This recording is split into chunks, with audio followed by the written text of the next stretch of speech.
Leads us to a 4th down. Well, there wasn't much there with that hitch route. They didn't gain what they expected. But sometimes when you call a hitch, you really don't have an alternate to go to. You don't have a second route to throw it to. So sometimes you have to rifle in there and hope for the best.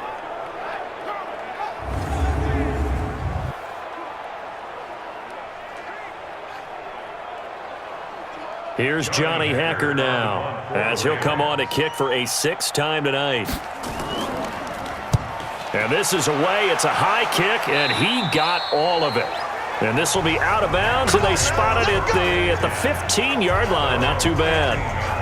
Here come the Panthers now, set to take over on offense. And they're coming off a 3-and-out, my friend. I think they've got to look at that play sheet and go to a spot that they haven't gone before. Time to shake things up a little bit to try and get this offense moving. Okay, so how do you do that? How do you shake things up? You look at what you've called before, realize it hasn't worked so so something well, else. and maybe you try and find one of those special plays from one of your better players, and maybe try and hit something big and get things going in the excitement area. This being their 2nd opportunity in overtime, 3rd overall drive, see if they can settle into a rhythm. And that's what you're looking for. Get a few first downs, move the ball downfield, have some confidence, get yourself in a spot where you can at least kick a field goal to win it. But I tell you this, if I'm the play caller, I'm looking at that part of my sheet that says playmakers. Get the ball in their hands, critical situation, now's their time. It'll wind up being a loss of 2, and that's going to lead to a 3rd and 11. That was off kilter. Offense up front, everyone was just kind of out of sync. Well, from my perspective, that certainly looked like the defense just destroyed that play, absolutely just took it over. All right, so I'm going to revamp what I said. The defense was in sync. How about that? Oh, I like that one.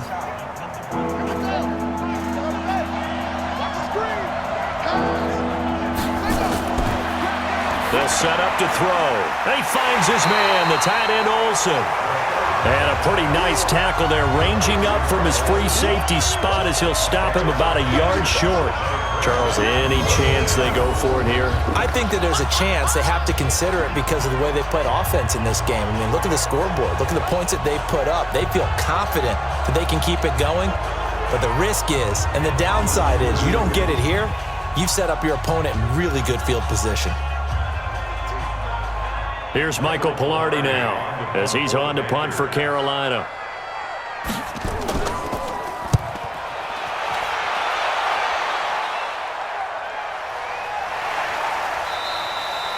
"51 yards on the punt there.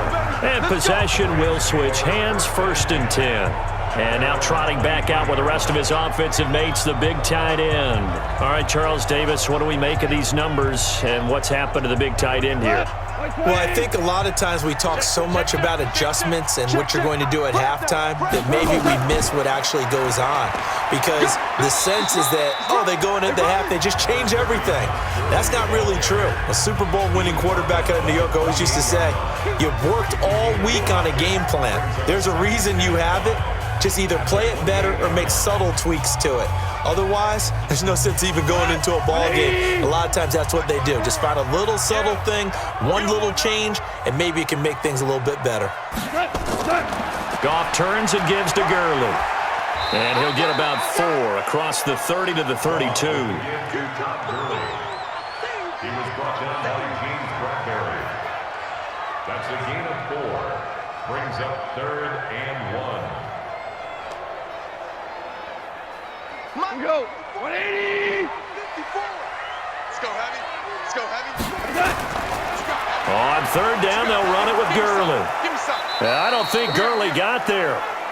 Looks like the defense held him back. Call it no gain there, and it leads to a 4th down. I apologize in advance, partner, but the beefeaters on the interior of this D-line, you just know they were licking their chops on 3rd and short. And yes, they were rewarded with a tasty dish, stuffing that one short of a 1st down. Well, we got beef eaters licking their chops and tasty dish in one fell swoop. I did apologize in advance, didn't I? Yeah, you did. That line's not eating tofu, I'll tell you that much for free. Here's Johnny Hacker now as he's on to punt for L.A.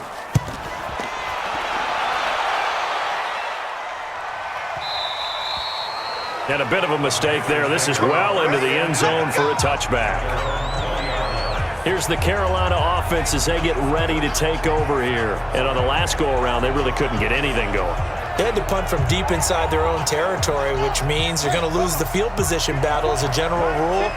What they're looking for now is a little more consistency, move the ball at least a few times on offense, get a couple of first downs, and hopefully flip the field. Yeah, just something to build off of. That's what they're looking for here. It's a loss of a yard there, and now second down. You told me before it's tough to identify how to block a 3-4 defense. There wasn't a whole lot of blocking there. And one other thing an offensive line coach told me, if you want to run wide against a 3-4, which is difficult to do because of the speed of the outside linebackers, it's often difficult for your offensive linemen to hit targets in space and create lanes for your guys to run through. After the loss to start out, here's 2nd and 11. 2nd and 11. And they've got the hook up. This is Olsen. Down he goes at the 23, a pickup of 4. 4 yards on the completion, and it sets up a third down.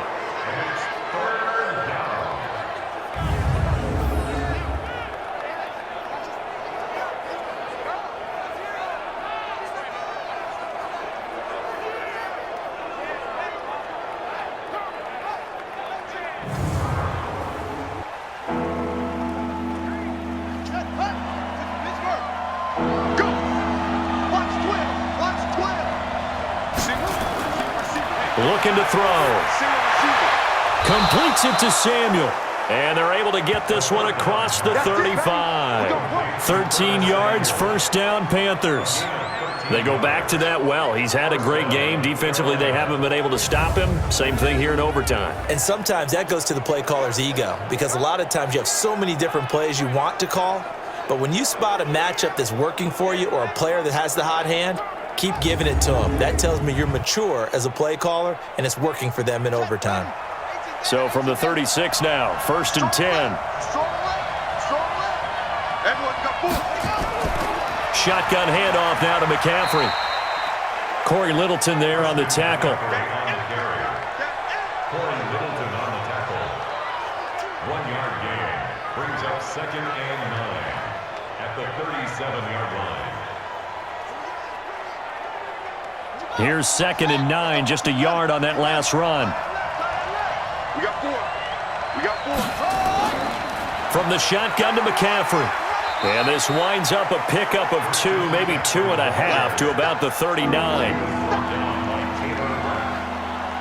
a gain of 2 yards, and it's 3rd down.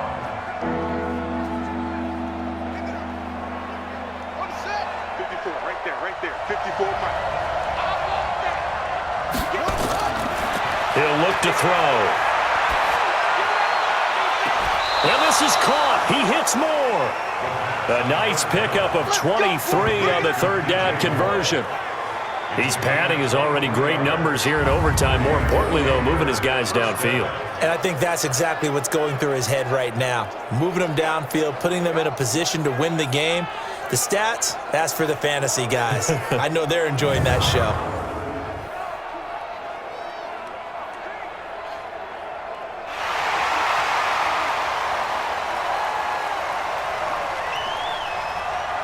The previous play is under review.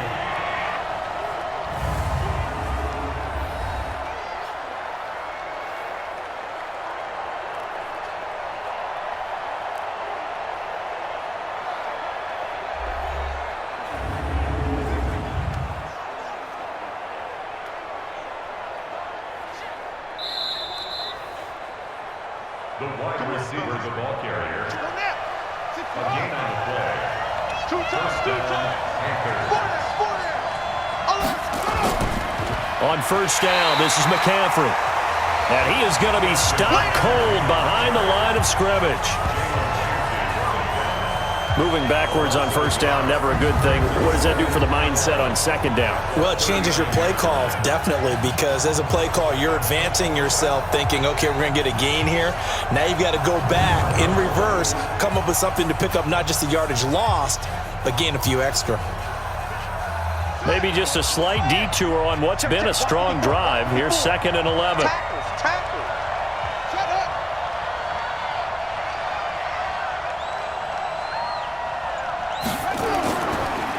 McCaffrey on the counter.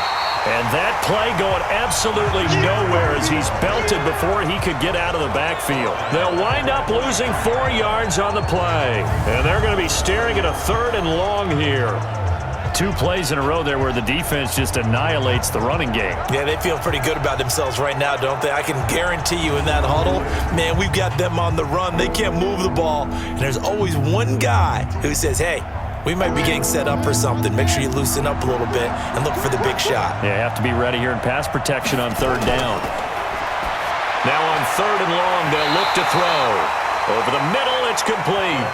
And this is going to be another 1st down as the tackle's going to be made at the Rams' 27-yard line. So he hooked up with a veteran there, and in overtime, that's not a bad idea. Go with the age and the experience. Yeah, because sometimes the young guys, they give you the fresh legs and give you all that bounce. But in this type of a situation, sometimes those legs slow down a little bit as the enormity of the moment overwhelms them. The veteran guys, they tend to come through. Here we go. Here we go. Silver. This is McCaffrey.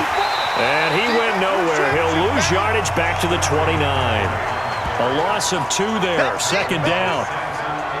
That's about as good as a linebacker can diagnose that play, isn't it? It certainly is, and what he did really well is that while he was diagnosing, he got his feet in motion without actually going anywhere and taking a false step that he had to make up later. He read it, got his feet in motion, and then he just took off and made the play.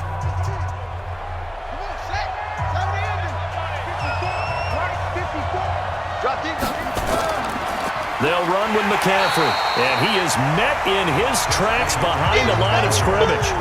It'll go as a loss of a yard, and it'll set up 3rd down. Partner, there's no doubt in my mind the defense has to be excited. They should be excited after what they've done recently here. But guess what? My old coaches always used to say, when you're having that kind of success, be careful. Play your keys, play your techniques. Watch out for something coming at you. Good job defending the run. Probably going to have to defend the pass here. So 1st and 2nd down went the wrong direction. They'll try to do better here on 3rd and 13. Now a run with McCaffrey. And he won't be close to a 1st down as he runs into a wall right around the line of scrimmage. No gain on the play there, and it'll bring up 4th down. He's already fumbled once in this game, and I thought the ball started to jostle there a little bit, but they got to him quickly at the line of scrimmage. They sure did, and remember, if you're not a very confident runner and you've already dropped it once, if there's traffic around you, the only thing you think about is protecting the football, not gaining yards. So it all comes down to the right foot of Graham Gano. This to win it in overtime. And the Rams are going to go ahead and take another timeout. They'll be down to just 1 remaining as we step aside here in overtime.